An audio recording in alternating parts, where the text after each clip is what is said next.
Kounye an, nou pral konte sou 90. Nou pral konte pou nou rive sou 90. Kounye an, nou pral konte rive sou 90. What did I just say? I know you're smart.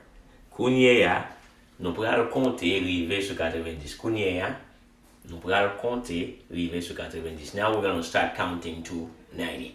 Now we're going to start counting to 90. Now the subject is uncompté sous 90. Now remember what I told you. I could also say uncompté rivé sous 90.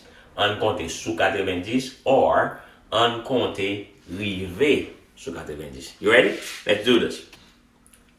81, 82, 83, 84, 85, 86, 87, 88, 89, 90. We count again. Uncompté.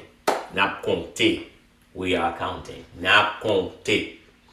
81, 82, 83, 84, 85, 86, 87, 88, 89, 90. You got it. That was good. That was good and easy, right?